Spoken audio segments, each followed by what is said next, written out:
Você me dá... Quanto tempo é da palestra? 30, 40 minutos. Você me dá um toque se eu passar. Eu não toque, eu apareço lá no fundo. Tá.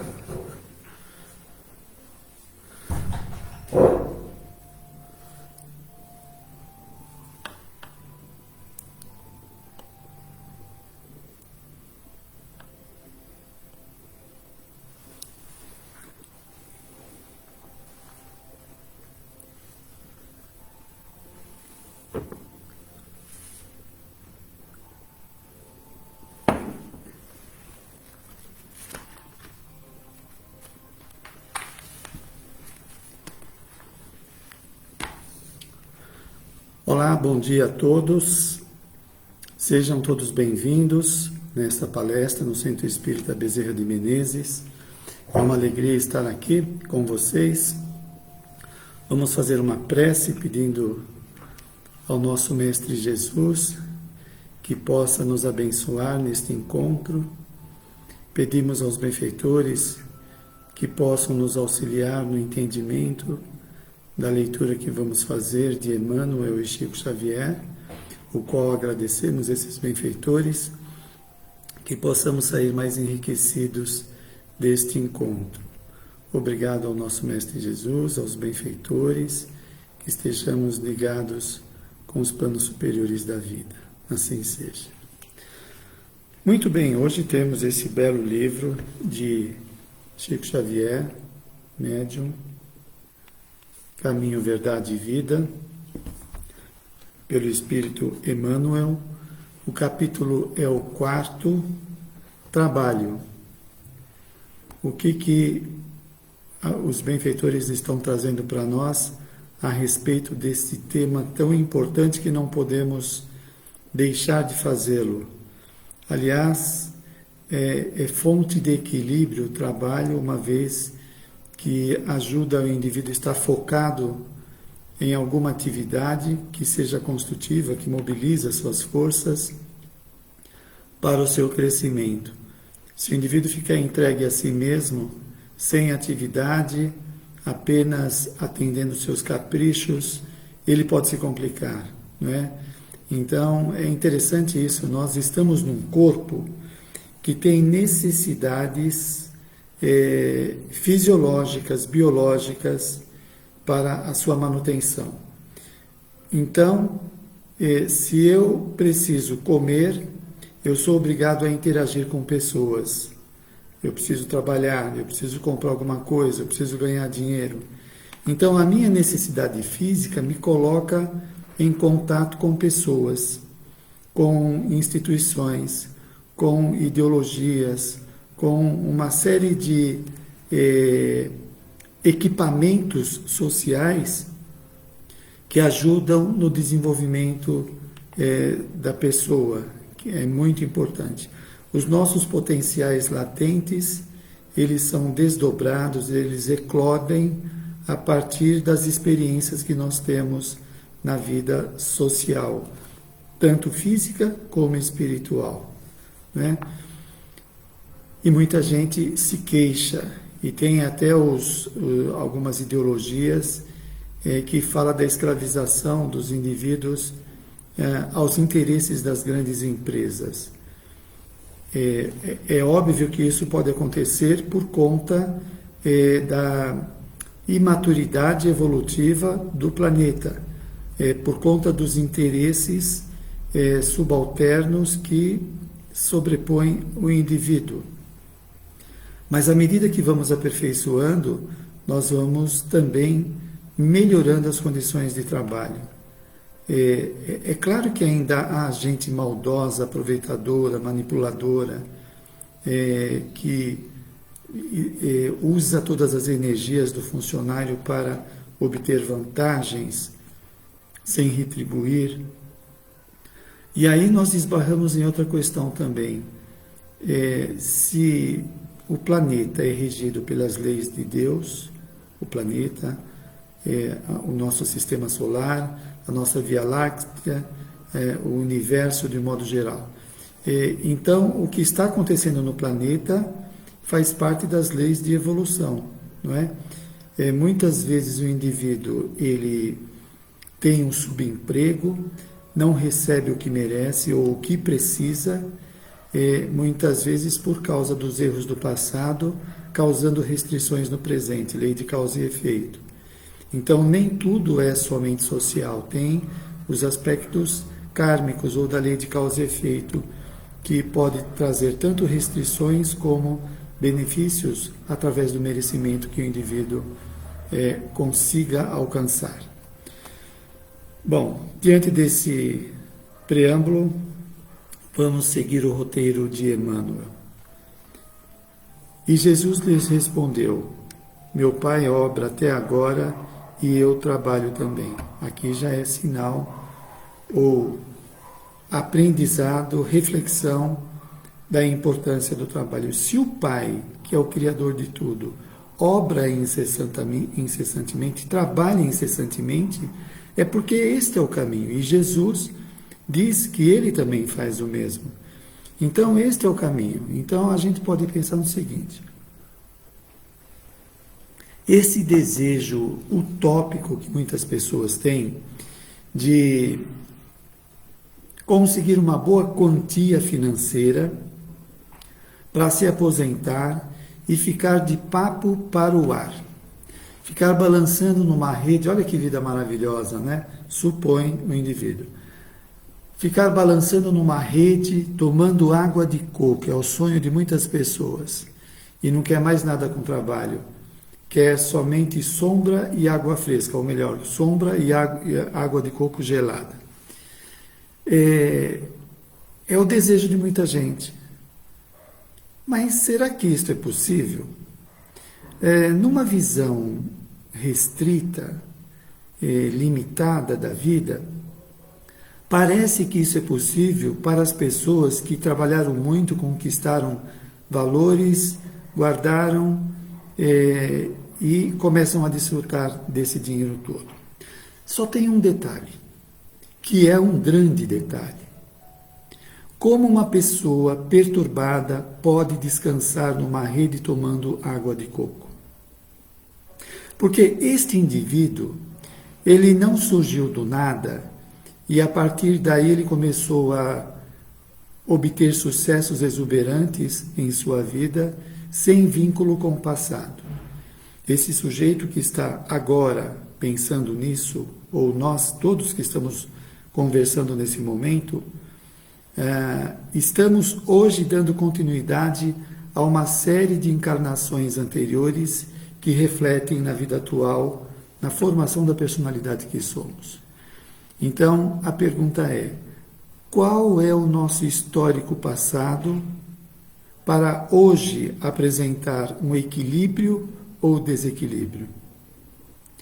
Se o indivíduo cometeu enganos, erros, crimes, maldades, omissão, falcatruas, como que ele vai ser feliz tomando água de coco? Alguém poderia arriscar uma sugestão? Então o indivíduo está tomando água de coco e a mente está um turbilhão de lembranças loucas.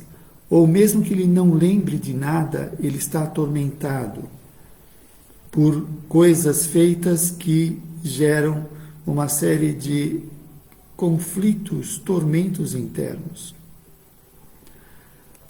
Este suposto bem-estar, nessa visão materialista, não é alcançado. Muitas vezes o indivíduo está fazendo viagens, fazendo compras, mas atormentado, sempre buscando comprar mais coisas porque é insuficiente. Ele continua inquieto. É a história evolutiva. Enquanto a sociedade não souber da lei de causa e efeito, da reencarnação, da imortalidade, fica criando fantasias.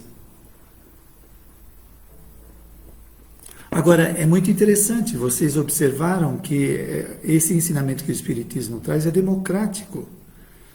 Você não precisa estar tomando água de coco para estar na sombra da vida, na sombra, embaixo de um coqueiro descansando. Você pode estar em qualquer lugar se sentindo exultante, alegre, confiante, quando o nosso histórico interior, as nossas ações são positivas. E à medida que nós vamos arrumando a casa interna, harmonizando o nosso mundo interno, as imagens, as ações,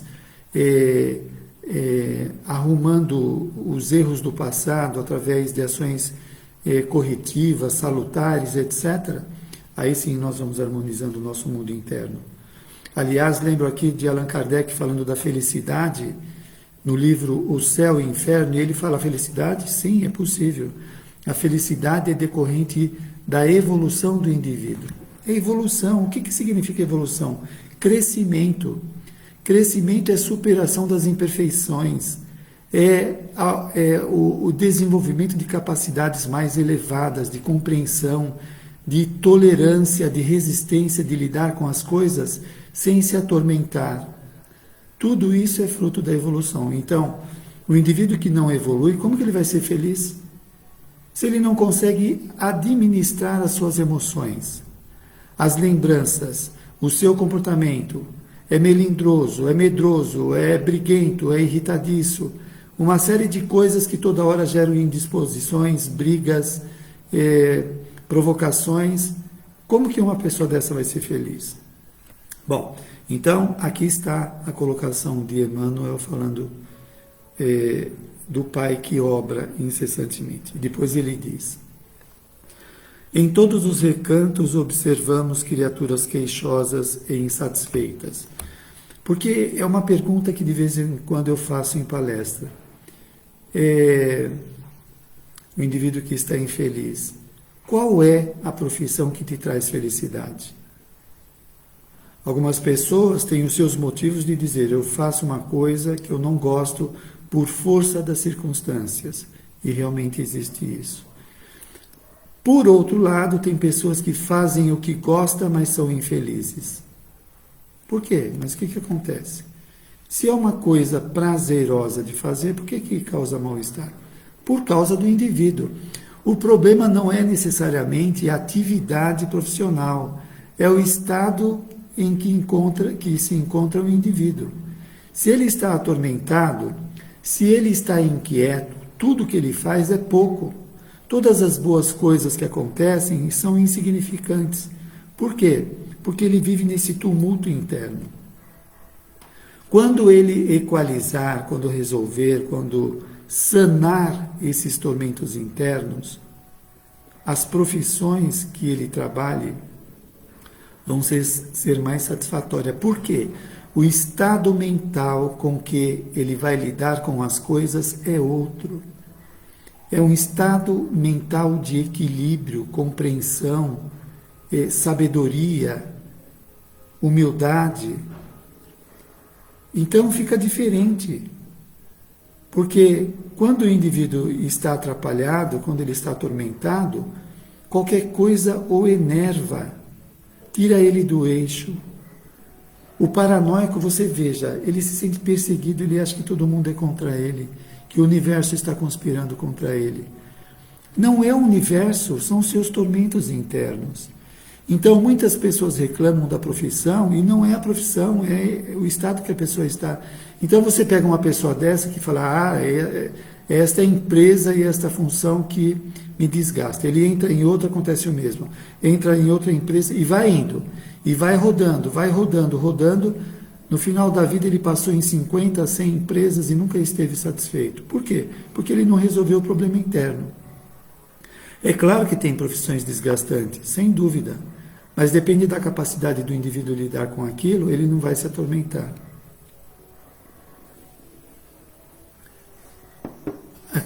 Temos que pensar também que muitas profissões são provacionais. Você pega uma pessoa que teve como nós estamos vendo na mídia aí, uma pessoa que tem uma profissão importante na sociedade, como medicina, às vezes usa essa profissão para atender os seus caprichos, com abuso sexual, com manipulações, etc. Né? Esse indivíduo está sujeito a voltar numa outra situação e ter um subemprego, não conseguir nunca uma satisfação profissional por conta dos abusos do passado. É uma possibilidade. E continua Emmanuel: quase todos pedem socorro. Raras amam o esforço que lhes foi conferido. Raras amam o esforço que lhe foi conferido. Bom, o Espiritismo vem trazer luz nas nossas vidas, dizendo que antes da reencarnação atual, na vida espiritual nós passamos por uma programação reencarnatória através de orientação dos benfeitores espirituais, trabalhando aquilo que é necessário na personalidade para a melhoria pessoal. Muitas vezes o indivíduo pediu uma profissão difícil para aprender alguma coisa. Aí quando reencarna e vai enfrentar aquela situação difícil, reclama, se opõe, briga constantemente e não aceita. Na vida espiritual ele pediu, aqui ele não aceita, porque obviamente ele esquece do que foi proposto na vida espiritual, mas está no inconsciente dele.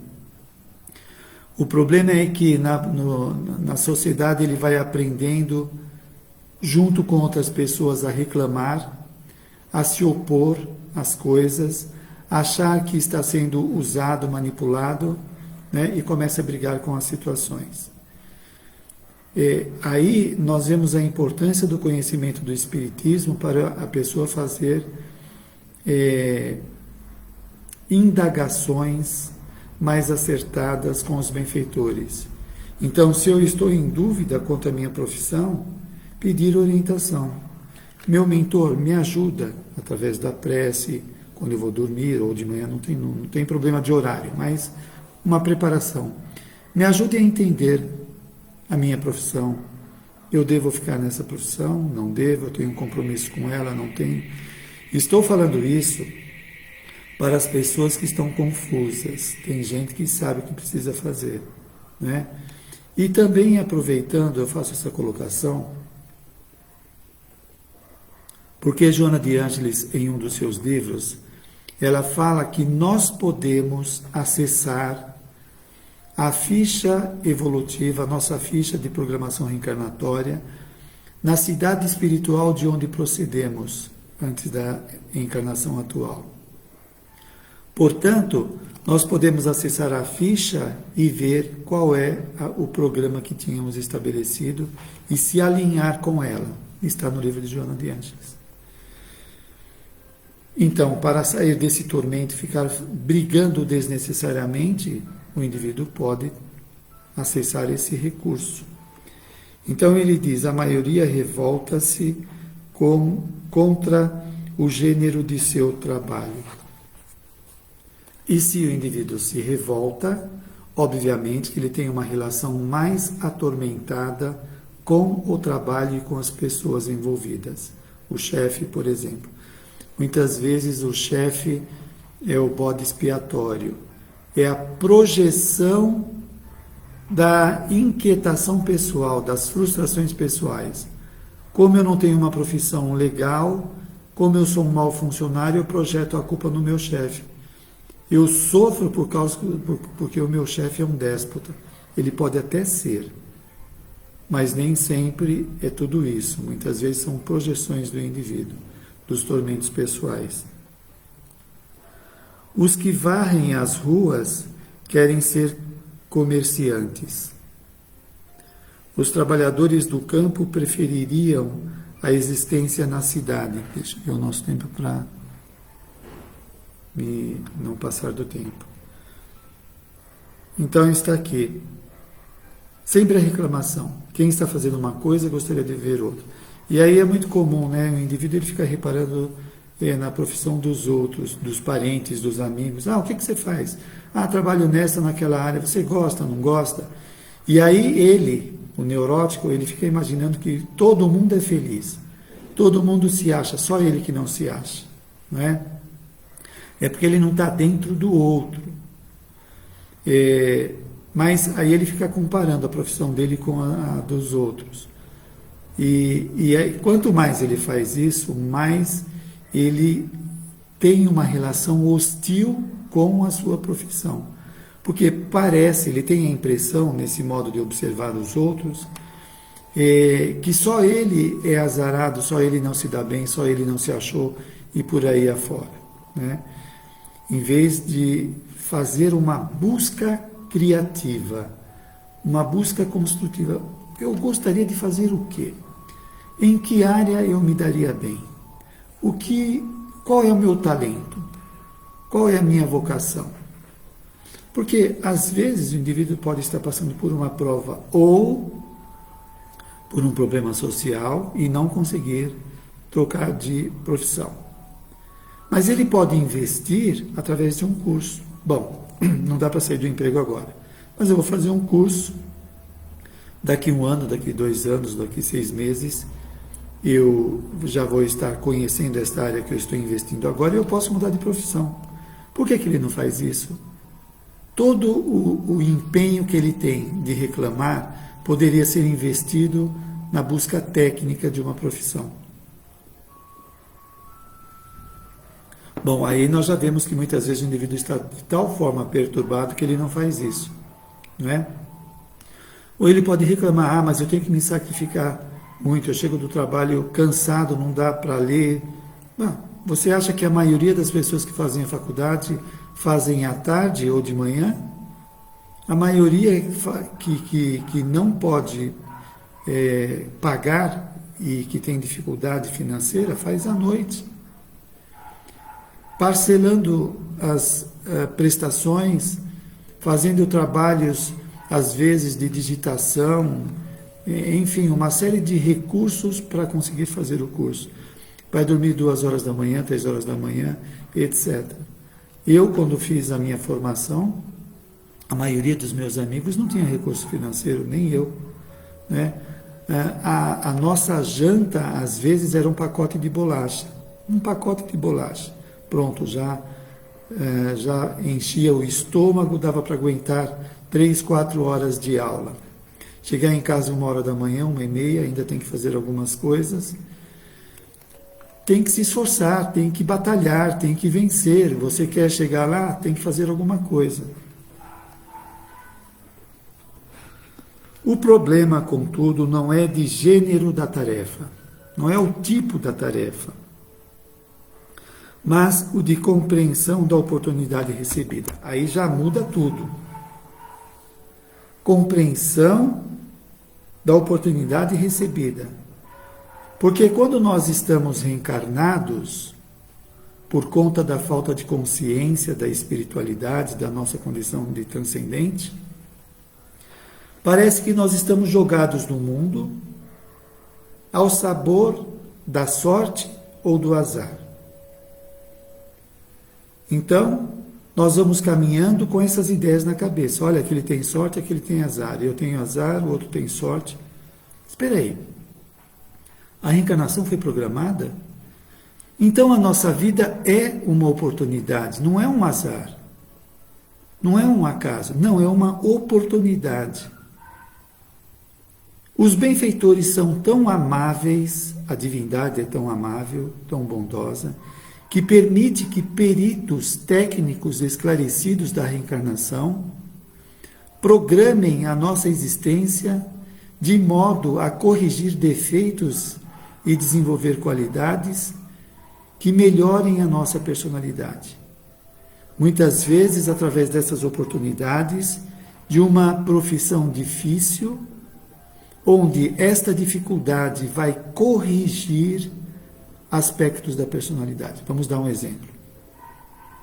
O indivíduo faliu na vida anterior por causa da autoridade, do poder. Ele tinha poder e usa esse poder para manipular pessoas.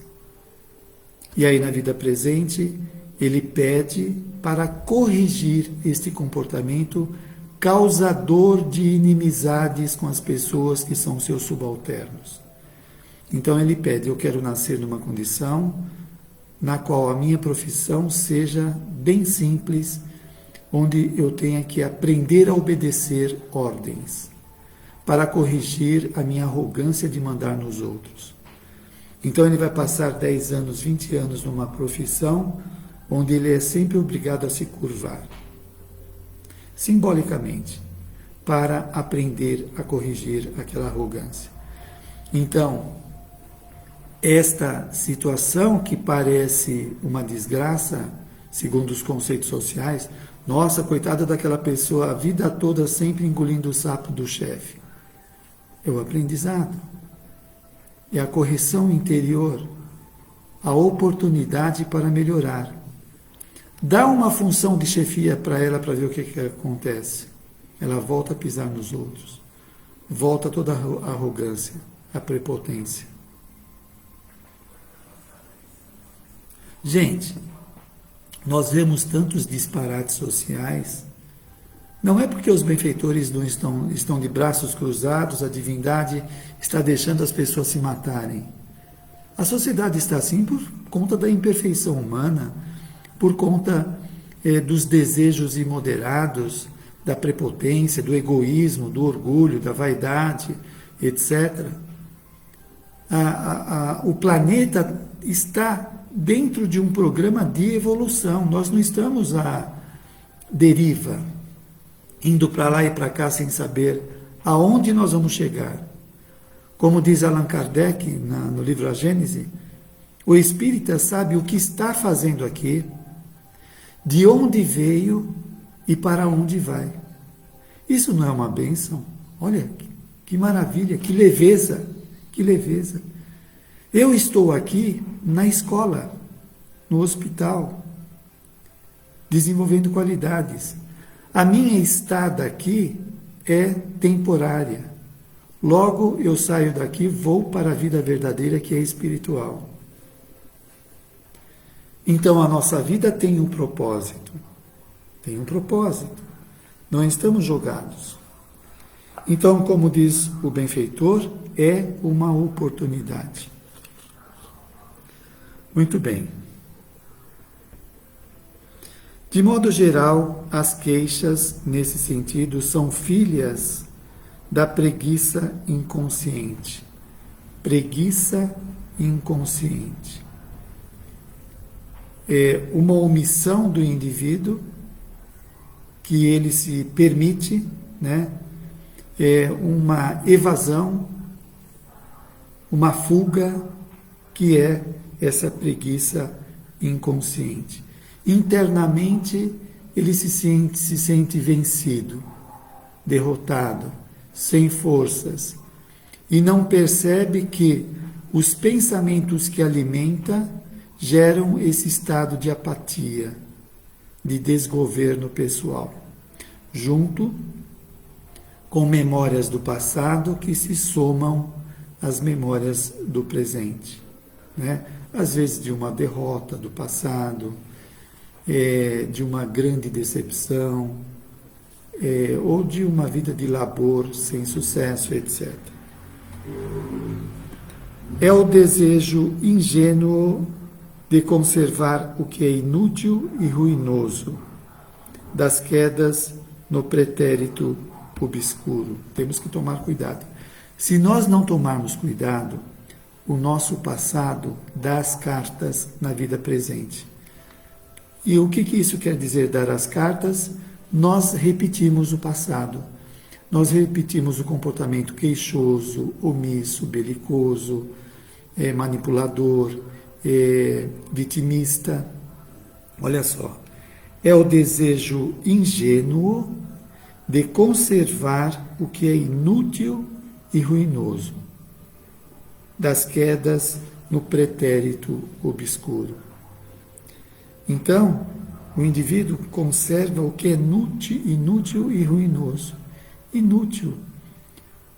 Uma autoimagem distorcida de si mesmo, de poder, de beleza, de se achar melhor do que os outros, de se achar mais inteligente do que os outros, e por aí afora. Você veja que isso mostra a imaturidade do indivíduo. Quando nós queremos holofotes brilhando o nosso rosto, é a imaturidade do ego. Quando André Luiz fala dos completistas, que são os espíritos que cumprem 100% a programação reencarnatória, diz os benfeitores que esses completistas, quando reencarnam, pedem para ter corpos que não chamem atenção, que não sejam bonitos. Por quê? Porque eles não estão mais interessados em chamar atenção, na vaidade pessoal, no orgulho de classe ou de beleza física, coisa que o valha. Eles não querem que chamar atenção para não se distrair da sua rota. Então, o espírito amadurecido, ele já venceu o ego vaidoso, doentio, de querer os holofotes somente para si. Ele quer acertar na sua vida. E para isso ele não quer que os outros fiquem ao redor dele, elogiando, chamando atenção, etc. Já venceram. Portanto, nós devemos fazer uma avaliação se ainda gostamos muito de holofote, que somos imaturos. Mas Jesus veio arrancar-nos da morte do erro, no erro. Quando ele fala que o Pai obra incessantemente, e ele também. Este é o caminho. Nós temos que sair da morte no erro, de estar detidos no erro dos nossos interesses, dos nossos comportamentos, que não levam a nada de construtivo, mas sim de perdas de tempo, de ficar encalhado no processo evolutivo. E aí, lembrando o que Joana de Ângeles fala, o indivíduo passa pela prova, se ele não aprende, se ele reincide, aí vem a expiação. Então, se ele fica detido no erro muito tempo, pode vir a expiação, ele reencarna numa condição difícil, irreversível na vida presente. Que é um socorro que o indivíduo está recebendo, nem sempre uma punição. É para ele sair daquele atoleiro. Então Jesus veio arrancar-nos da morte no erro. Trouxe-nos a bênção do trabalho, que é o movimento incessante da vida. Eu lembro aqui, quando André Luiz, junto com os benfeitores, vão socorrer alguém que está pedindo socorro, observem isso. Os benfeitores invariavelmente dizem que vão fazer o auxílio, mas antes disso eles vão ver o que pode ser feito a mais para ajudar os envolvidos e outras pessoas. Eles não vão fazer um trabalho em vão, atendendo somente uma pessoa. Invariavelmente, são todos os envolvidos que eles vão ajudar. Então, é um trabalho programado de atendimento de muitas pessoas, de muitos envolvidos. Quer ver? Tem um livro, o livro Entre a Terra e o Céu, é um caso que eu estou vendo isso. Eles, para ajudar uma família que perdeu o filho, que está com muita saudade, eles vão ajudar outras mães que também perderam filhos, que estão desencarnados, levando para a cidade espiritual onde as crianças estão, para ver os filhos, etc. Então, o benfeitor foi chamado para atender um caso específico, ele ampliou e atendeu outras pessoas que tinham algum tipo de ligação com a situação. É uma mudança de modo de ver a vida, de paradigma, mudança de paradigma. O nosso modo assistencial é muito, às vezes, limitado, né? Embora a Casa Espírita, quando ajuda a família toda. É uma inspiração que talvez já venha de cima, não é? Por exemplo, eu lembro na Casa Transitória, que eu colaborei um tempo lá, que o meio deles assistirem a família era através da gestante que estava esperando o bebê. Então, quem trazia a família para dentro da casa era o bebê em formação, que ele estava em formação.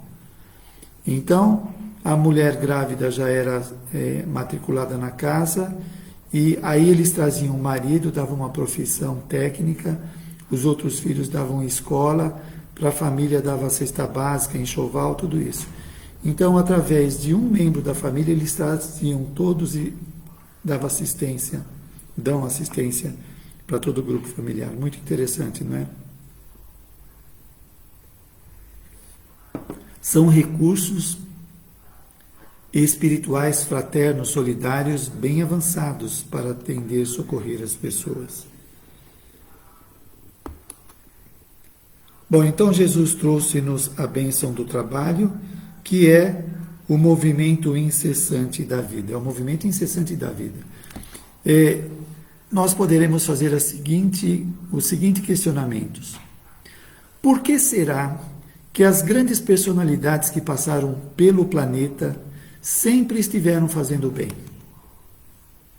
Irmã Dulce, a Madre Teresa de Calcutá, o Gandhi, o Chico Xavier, o Divaldo Pereira Franco, porque eles sempre estiveram, essas personalidades, envolvidas com o atendimento do bem, a prática do bem. Será que isso não é um sinal para nós? Não é um modelo de comportamento maduro? Querer ser assistido, muitas vezes, é egoísmo. É querer atender somente os nossos interesses. É ficar fechado em nós mesmos, como já fizemos há séculos. A proposta é sair de si mesmo e ir ao encontro do outro. Isso mostra maturidade. Isso é ter empatia. Empatia, se colocar no lugar do outro. O que o outro sente, o que ele está vivenciando. E não só pensar nos meus interesses. Quando eu atendo somente os meus interesses, são insuficientes, porque são interesses doentios, egoísticos. Quando eu estou fazendo bem para o outro, eu estou permutando valores. Eu estou acionando outros tipos de energias, de sentimentos, não somente de recolher para mim mesmo, mas de dar para o outro. Então nós mobilizamos outros recursos que são curativos, que são educacionais, que são esclarecedores. É o que precisamos fazer. Muito bem. O trabalho é o movimento incessante da vida. Nós podemos aprender a ter uma relação mais simpática com o trabalho. Aí ele se torna menos exigente, menos difícil. Depende de nós.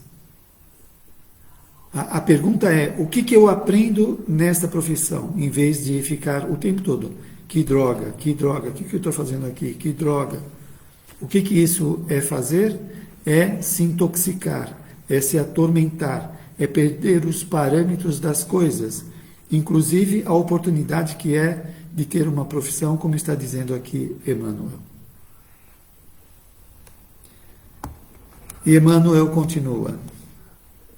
Para que saibamos honrar nosso esforço, referiu-se ao Pai que não cessa de servir em sua obra eterna de amor e sabedoria, e a sua tarefa própria, cheia de imperceptível dedicação a uma humanidade. Dedicação incessante até hoje, né? Incessantemente. Trabalhando para o nosso desenvolvimento, progresso do planeta Terra. Imagina se Jesus tivesse vindo aqui e depois ele cruzasse o braço e deixa eles se virarem. É o que algumas pessoas acham, né? Que nós estamos à deriva, que nós estamos soltos no mundo, jogados. Sem pensar nos planos. Olha, leiam aqui o livro de André Luiz, Evolução em Dois Mundos, quando ele fala do plasma divino, dos co-criadores em plano maior e dos co-criadores em plano menor. Nós estamos nesse oceano, nesse universo do plasma divino, onde a vida é exuberante. Só a nossa galáxia tem em torno de 250 bilhões de estrelas. A nossa galáxia. Existem galáxias maiores do que a nossa, universos todos esses mundos, estes universos, esperando o nosso desenvolvimento para poder conhecer os vários mundos habitados. Muito bem. Depois, Emmanuel continua, e já estamos quase terminando.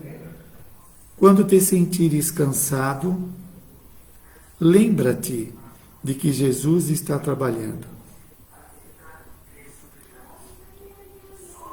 Começamos ontem nosso humilde labor e o Mestre se esforça por nós desde quando? Fazendo uma conta rápida, André Luiz fala que nós demoramos 1,5 bilhão de anos para atingir a idade da razão. A partir daí, da idade da razão, até os nossos dias, nós temos 200 mil anos de desenvolvimento psicológico. Somando os dois, 1,7 bilhão anos. A gente deve ter quanto, mais ou menos? Uns 2 bilhões de anos ou mais? Há quanto tempo Jesus vem trabalhando nós, como pessoas? Bilhões de anos, trabalhando incessantemente para nós. Vamos acordar, arregaçar as mangas e começar a fazer a nossa parte para crescer, para se tornar adultos espirituais, aprendendo a fazer o bem. Muito obrigado à participação de vocês, obrigado aos benfeitores espirituais que estão nos conectando agora através da internet e através das redes espirituais para que todos nós possamos ser beneficiados. Agradecemos aos benfeitores Chico Xavier e Emmanuel pela lição que trouxe para nós. E desse modo nós vamos fazer a prece, agradecendo ao nosso Pai Criador a oportunidade de nossas vidas, de estarmos reencarnados nesse momento de crescimento da humanidade. Agradecemos aos benfeitores que nos orientam, que nos ajudaram ao equilíbrio no estudo dessa manhã. Agradecemos à casa que nos acolhe nesse momento, que possamos todos ter um dia bonito, uma semana, um mês, um ano, a vida toda ligadas com os propósitos divinos para melhor aproveitar a nossa encarnação.